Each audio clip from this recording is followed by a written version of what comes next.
Greetings and welcome, everybody, to this week's episode of UC Weekly News. I'm your host, as always, David Danto, and I got my friend Joe A on with me. Joe, say hi to everybody. Hey, thank you so much for having me. It's always an honor to join you. And Joe, remind people if they don't know, if they don't know you, they've been under a rock. But give everybody, you're at UCLA. What are your titles? What are you doing with HETMA? What are you doing nowadays? Well, you maybe people don't know, even though it has been a year that I've been at UCLA. It doesn't feel like it, but it's now coming up on a year, which is just crazy. So yeah, I am the executive director at digital spaces at UCLA. Greatest title ever. Tells you nothing about what I do.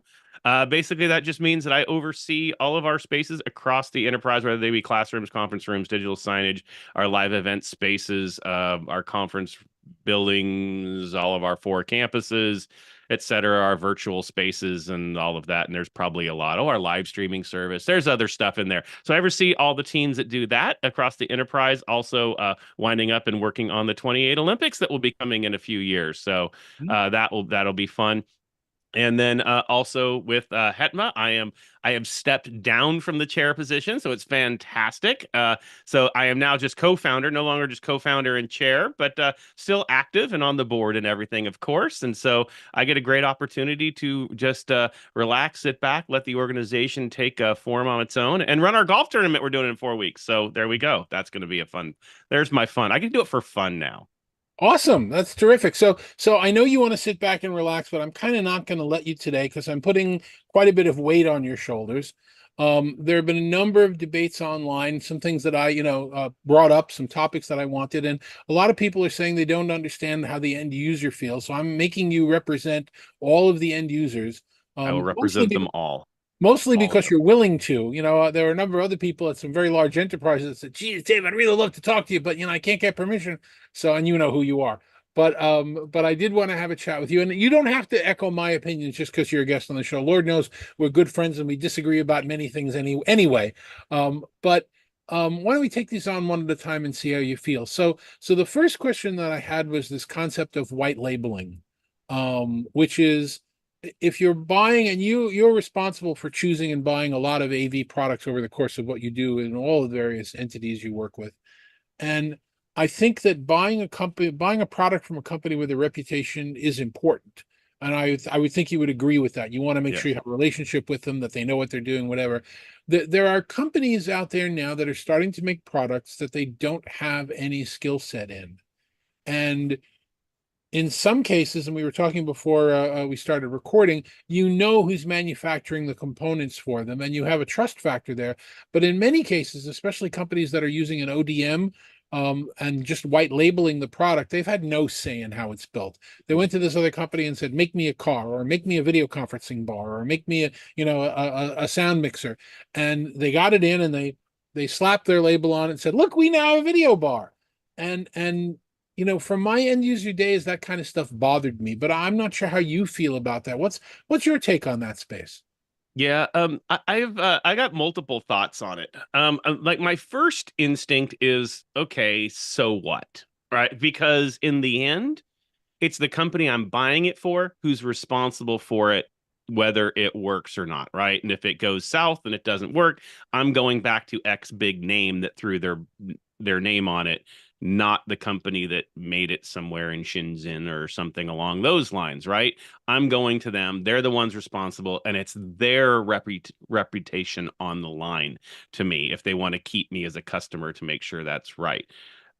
Flip side, I do tend to agree with you though that hey, if you do great, great microphones and you do great speakers and you do great cameras, stick to that. If you do great control systems, stick to that. And I don't mind buying pieces of this or that to have the right things. So I do believe that the market is getting saturated with companies that want to do everything. And I get it, right? Business model is keep everybody in our little ecosystem, keep everybody in the chain of our family. And if they're already kind of buying a this, why don't we match it with a that because they're gonna do it? So I get it. Um, so yeah, how was that for a long no answer? That was a Well, yes and a no. I see both. I see both sides. And in the end, though, I don't know where. I mean, I do know where people make things, but if you're going to go third party out something, or you're gonna OEM whatever, you're still the one responsible. And if I think your product is crap because you didn't do it yourself, you didn't do the standard of all the other products I buy from you because I came to trust you based on those product line, it only hurts you if you don't deliver something at the quality expected. But that said, I tend to use companies that do the right, if you're if I'm looking for a microphone, I'm going to a trusted microphone company. If you do cameras, I'm going to a trusted camera company, right? And displays, the same thing. So that's, but I get it. I get Well, it. And it, let's clarify. Let's assume, which is probably not true, but let's assume that whatever the product is, it works. That there's no question about the fact that you press the button, the light comes on, and it does whatever it's supposed to do. Let's assume that even if the company that's not doing any of it but slapping their label on it, plug the damn thing in and see if the thing works. So I'm not talking about the fly by night stuff. I'm talking about well built items. yeah. When you buy it, if you know it's not being made from the company, by the company, or engineered by the company you're buying it from, do you want to evaluate the quality of the company that's engineering and manufacturing it? And I'm not saying they should do it or they shouldn't do it. I'm saying, as a buyer, should you know? Is that something that should be in the information they provide to you, as opposed to it being a mystery? Oh, oh gosh. See, I'm still here's the thing. My instinct wants to say yes to you. It does. I feel like, Oh, oh I don't want yes, you of to agree course. with me just to No, agree with me. well, because you set it up right. You set it up to go, don't you want to know? And it's like, yes, of course I want to know. But then I sit there and go, but do I care? Here's what I do care about. I do care. Does that company that they're using, how do they manufacture their chips, right? Are they sustainable? Are they killing our environment in doing so, right? What are other practices that maybe by outsourcing that aren't being watched as much? Because if you're already going with the assumption it's going to work, then why do I care, right? I don't. Um, and I don't know. I just make the assumption, right or wrong, that companies that are the, let's call them the A class of companies, are already going to vet these things themselves, right? I would hope, and I probably am very wrong on this, that they wouldn't want to ruin their own reputations by not doing their own, you know, uh, due diligence when finding somebody else to manufacture for them. I'm probably Okay. way wrong on that, but I Yeah, would hope that. I think there are a number of considerations that you'd need to think about. And I'm assuming that you would think about it. You would think about, how are you going to manage these devices on your network? So Yes, if you're using a management system from whoever you're buying your video products from, and now the company that you had been buying your speakers from, now has a video product, will it work with the management system that you're using?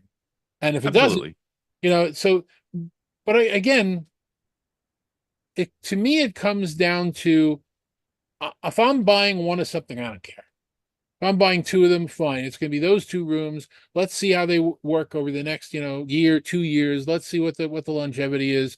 And if they don't work really well, fine. I got some other spares over here. We'll swap them out quickly. If I'm buying 100 of something or 1,000 of something, I want to know what the quality and the Yeah, conditions are in the factory, and if the chips are meeting, the federal regulations. Are they chips that are allowed to be purchased and sold in the U.S.? And it's I kind of want to know that. And yeah, and and your point, which I completely agree with, is, would it affect my decision? If there were no skeletons, it wouldn't affect my decision. But if it's being hidden from me, why? yeah. Why would you say, we make microphones and now we're buying our video products from this company, and here, take a look at the factory? I kind of want to know that. Yeah, yeah. No, I do agree with you there. And I think when you do start looking at scale, I mean, this is also where I'm not gonna buy 100 of something unless it fills, my requirements, right? It would have to fall under my management platform. It would have to be able to be serviceable. It would have to pass our network vulnerability test, right? I mean, these are all things that would automatically. And it wouldn't matter if you were making it, you were outsourcing that or you were doing it yourself. Like those are all requirements, period, that would have to be vetted no matter what, right? So, and again, and I would even say not even just the onesies, twosies. I say in general, if you're going to go on my production network, you better pass everything because it's the onesies, twosies are the ones where your vulnerability is going to be found. You know, all they got to get in is they got one, all they have to have is one point of entry into my backbone and doesn't matter, right? So I think it's equal no matter what that I'm going to have to vet and make sure it falls under whatever our requirements and our standards are for sure, for sure. Yeah, no, I definitely agree, and I think it in the end as we started to talk about it more, and it's kind of been out there, and you know, it's one of those. I believe you're right in the sense of at least be transparent, right? At least be transparent. Do I actually care? Probably not, but at least be transparent. Okay, so we agree at that point is that Yeah. there's no need for the subterfuge, especially, I use an iPhone. An iPhone is made by Foxconn in China. It doesn't mean I think of Apple any less or any more for that reason. It's just I know because I deserve to know. I Yeah. deserve to know that that there are people not committing suicides in the plant anymore, and it's not child labor and things. So, all right, so we Absolutely. agree on that one. So I'm glad. I appreciate your viewpoint. Not everybody shares that viewpoint. More than happy to hear from anybody who wants to come on and give agreement or disagreement to those points. Everybody is welcome to come and chat about it. And I have a number of threads on LinkedIn that you can always join to talk about that as well, or just message me. So then the next point that I made that was a bit controversial was the idea of what's going on with microphones. Now, you're a student of AV. I'm a student of AV for many years, and we understand sound waves and sound pressure level (SPL) and all the other sciences around it. And ultimately, the science is that if you put a microphone next to somebody's mouth, it sounds good, and the further away it goes, the worse it sounds. That's just the nature of sound and sound waves and how they work. And the further Math. away they go, the more waves and other things can interfere with it and whatever. So we've always had a problem. I was building conference rooms before you were in the business, and the ideal way to build them is with long gooseneck microphones that are just an inch or two away from the people talking. And what they became was breakables. People would bat them around and move them aside, and move them out of the way, and rip them off the table. They'd break once a month, and you'd have to keep replacing them. So that didn't work. So then we put little button microphones on the table, and that didn't work because then you open up a piece of paper and it sounds like you got thunder showers, going by and noise. So that didn't work. So then we put short shotguns, little twiddle microphones on the table, and that's what they turned out to be. They were, the first fidget spinners, twiddle sticks. People would snap them off all the time. So ultimately, we came down to a couple of solutions. When I was around, we were doing large, heavy microphones down the center of the table that were hypercardioid. Nowadays, what you do is you put a ceiling tile microphone in the room, ceiling arrays that do a pretty decent job picking up sound, and sometimes they double as speakers as well. And it produces some really good sound. And it's a bear to put them in many cases because it's a lot of stuff in the ceiling of a conference room. There's sprinkler heads, there's HVAC ducts, there's lighting, there's power. Now you got to bring network up there for PoE. You've got, probably the fire alarm and other things.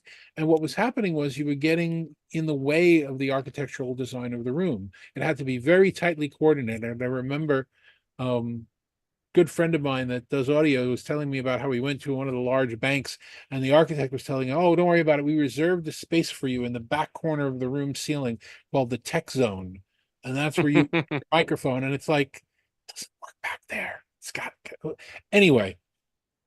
What I've heard from Neat and a few other companies making video conferencing now is they're stacking AI audio algorithms on, Mhm. and you take a microphone that array that just sits on the table in the front of a room, and you fire up these stacked AI algorithms. All of a sudden, it sounds like you got the hand mic in front of your mouth again. So I'm asking myself if that's where this technology is going with sound cleaning and the various couple of dozen AI algorithms. Who's going to deal with the coordination up in the ceiling?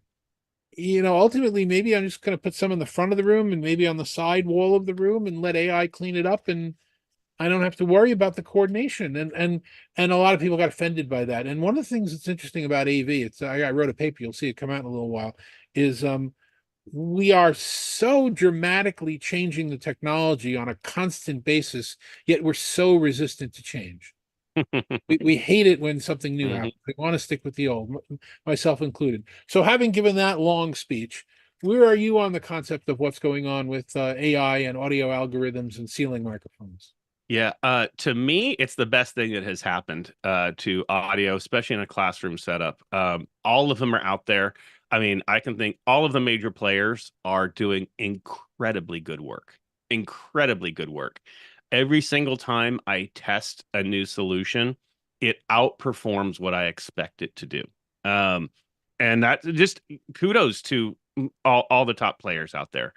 And You can name names. It's okay. no, Nobody. I mean whether I mean if you take the Sennheiser TCC2 and you take the Shure 902, you take Nereva, if you take the Yamaha, I mean they're all four that are fantastic at what they do. They really are, right? And you've got different, right? You got that you take Nereva, you got it on a wall, right? And you got the others, they're in the ceiling, right? I mean, um, and I think that you really can't go wrong with the way. And again, it's like they're taking the technology and then using the, let's call it quote unquote AI. They're using, they're manipulating the sound wave to make it sound right, right? And kudos to them because I look at like the classroom situation, right? And I'll say, let me back up a little bit. I'm not so concerned about, hey, what's the infrastructure to throw a ceiling mic up there and get in there? Half the classrooms are drop ceilings anyway. I'm running up like most of the time, unless I have a historic building, it is not an issue. So, I'm going to throw an asterisk to go 95% of the time. It doesn't matter whether I go wall, I go front of table, whether I do, one that's built into an all-in-one display, a need or a detail. You know what I mean? It doesn't, in most of the time there's a solution that is easy to do for the space that I'm doing it, right? Outside of historic buildings where I gotta be careful, right? Um, but I sit there and go, look, I think the day of the microphone sitting on a table is dead and should be dead. I get certain use cases, absolutely.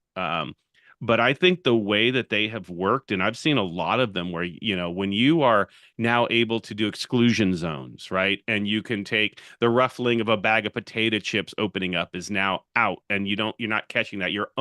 These algorithms are smart enough to just capture the voice itself. Is really impressive. And I think from a classroom design perspective, it makes it a no. I don't know why I just thumbs up everybody on the video. There you go. It makes it really, really easy to design um, and install, right? Because now I'm handling everything within a software, right? It's get it up there, get it in the optimal position. Um, I do think that there's a sense where, I'm going to go to your example of throwing something in the front of the room. We're not yet to the point where you're going to get equal sound, right? The person in the back, if you've got, that executive conference room that's, 10 seats long and you're just throwing the all-in-one display or the sound bar, the microphone array at the front, we're not quite to the point where you're going to get them equal from the front to the back person. But there are good solutions where you can do multiples, right? Like you said, along the sides or things like that. But I look at the ease of install. I also look at the taking away from the user having to do anything. And that's what, that was your example, right? How many times you got to hit, sure, you put the microphone on the table where you got to hit the little button. Well, now you got to hit the button, and someone's got to then remind people you need to hit the button, right? And then you've got the next, the ruffling of paper, all the things that you said that now we can get rid of. And it's just the microphone works. We just put a ceiling mic in just the office of our vice chancellor.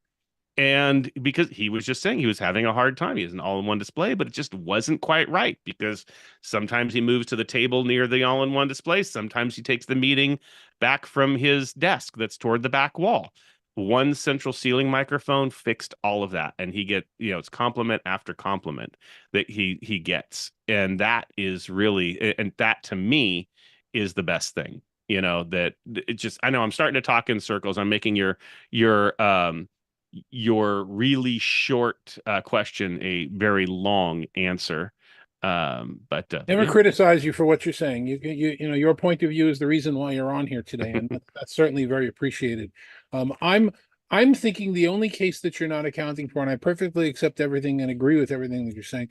The only case you're not counting for is you're not counting for the medium, even to large enterprise that is not building new rooms, but is adding technology to the existing rooms. We've been talking in the collaboration space about how many millions of rooms aren't equipped for video, even post-pandemic. And you know, the numbers that have been bandied about, I don't believe. I think the numbers are too high. But even on the conservative side, there are a hell of a lot of meeting rooms in the world right now that don't have equipment, that aren't equipped for video, that need to be equipped for video.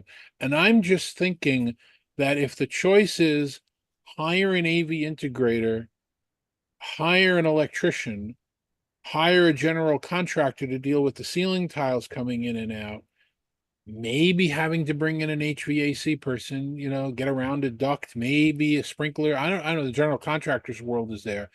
That if I could drop something on the front of a credenza, like maybe a flat panel, well, on a couple of legs, and one of the high quality video bars mounted below it or above it or whatever's closer to eye level, and I can get 95% of the same quality sound with the stacked AI than I would if I have to Hmm. bring in the contractors. That's a no-brainer. Yeah. That's No. why wouldn't I just buy it and drop it in the room? I will tell you that was what I was while I was at my former institution, and what we did and what we're doing at UCLA is, to me, any conference room or a seminar style room, you drop a D10 or a neat board right in the front of the room and call it a day. You're out. You're hanging it, you're plugging it in and plugging network into it. And, in fact, you don't even need network. Just get Wi-Fi if you got strong enough Wi-Fi, and you're done, right? I totally agree with that. Up to a certain size, it makes sense.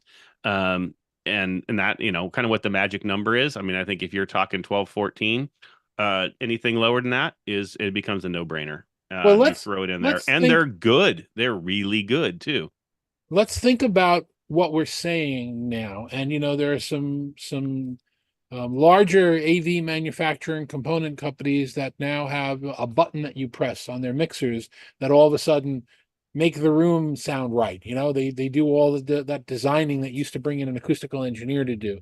Um, and I'm a visual thinker, so forgive me, but I'm sure you'll come along with this. If we think of a scale from say 0 to 10, okay, and 0 and 1 is just like a little two-seat huddle room, and let's say 10 is a 10,000 person auditorium with a top table and a board and cameras and everything else. That slider, what you can just buy and drop into the room versus what you really need to bring in, maybe a consultant, maybe an AV, integrator, maybe some combination of both. I would say for most of my career, that slider was around 2. Once it gets past 2, you've really got to bring in an expert. I would say in the last 10 years, that slider has inched its way up to like 5. And I would say right now it's hovering around 7. Mm. In that, yes, the complex rooms need more talent, more integration, more design, more skill and experience. But how do we define a complex room versus a simple room? Or to say that another way, wouldn't a 14 seat room, six seats aside and one in front and one in the back, wouldn't we have considered that a complex integrated room 5 or 10 years ago? And now we consider it a drop in room. Yeah. So that's It where we and it is place the it sliders, the 100 question. 100% agree. It is good. And I think it's only getting more. Watch me do some magic and go full circle to the opening of our conversation, where you were saying about companies making products that they don't necessarily normally isn't their purview. Well, now we are getting these integrations. If you are using it, if you are using integrated thing, why not create those all-in-one, those easy drop-ins, the speakers with the microphone that can now, I mean, these rooms are getting more simple and more simple and more simple because it's the processing that's doing the magic, right? And you've just basically every single space that exists now is just a node on a network. That's it.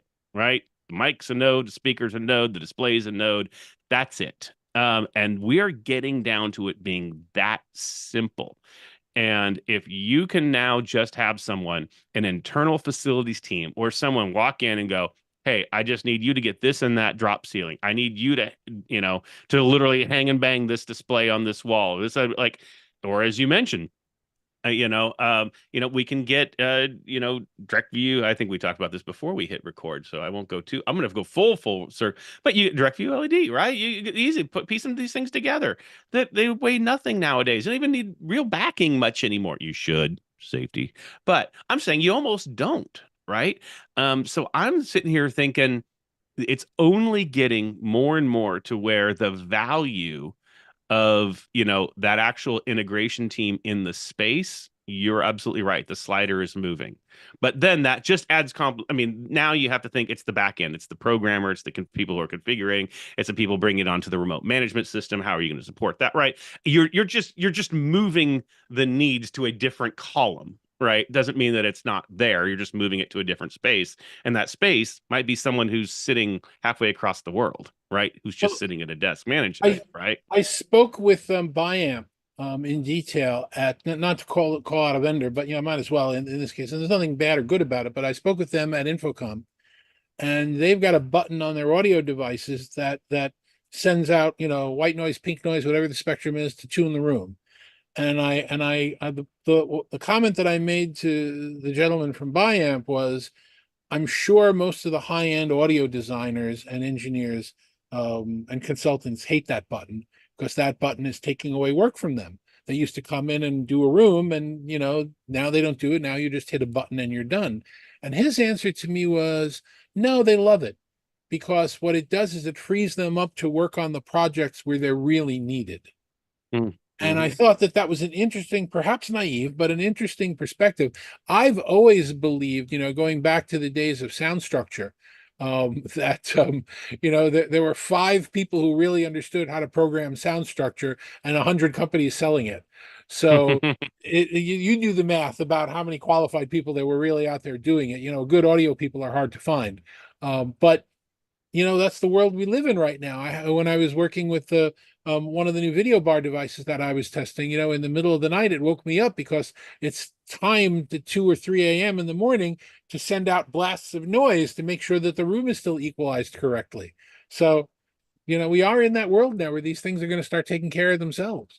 Absolutely. Absolutely. And it's a good thing too, by the way. Like, I know we're an industry of don't mess with what I'm comfortable with, but it is a good thing. It is a good thing. We just have to be smart to know where the business is moving to, what it's moving from. And that's actually a really good point. That's one of the reasons why I'm at CES every year, where I'm still going to be yelling at you that you should be going to CES every year, because you see the emerging technologies that are not in our space at all yet. Mhm. And you start to figure out, wow, well, if we can do stacked algorithms for audio to make it sound good no matter where the microphone is, that opens up a lot of possibilities as to where to put microphones. And if we can take some of these other technologies that are coming out, it's an interesting world that we live in now, and getting used to change is what we should be at the forefront of. So I Absolutely. appreciate the comment. So any last words before we wrap this one up this week? Um, Thank you for having me on. That is the last word. This was fun. I always enjoy chatting with you, because you challenge me in things, and we really get down to the nitty-gritty of things to think about. So I think that there's some important, and you really brought out that we're in a transformational time in our industry. We really are, and not to just throw away around the buzzwords of AI or all those things, but the fact is, our products are becoming better. They're becoming smarter. The way we're using them, the expectations of our customers, right? Those things are things we have to think about, and are impacting our industry, and we have to stay up on that. We have to stay aware of it, and you just can't. I mean, those who want to be successful now, I'll speak to all the integrators and manufacturer partners out there now. If you want to be relevant in the next few years, we have to be able to pay attention to this, because the Pay technology attention and only keeps going. be transparent. But we're smart people. We're not going to stop buying from you because you say, hey, we didn't have the skills to make this, so we went to these guys. That's okay. Just tell us who they are. Hmm. So yeah, I think we're both in line in sync in most of that stuff, and it's a brave new world. It's going to be exciting going out there. Hopefully, we won't have the danger of the new world. We'll have just the excitement of all the changes that we're managing and monitoring. Tell people how they can get in touch with you if they want to speak with you. You can find me at Josiah Way on all of the socials. Also happens to be the start of both of my UCLA and my HETMA emails. So there you go. You can find me at Josiah Way everywhere. And of course, visit HETMA_org on all the socials. Terrific. Thank you very much. And thank you very much for watching us as you do every week. For everyone that is involved in this conversation and is growing and is dealing with all of these AV changes and transitions, stay with it. You know, it's worth the change. It's worth adapting. It's worth learning things that are new. We appreciate you watching. We'll see you next week.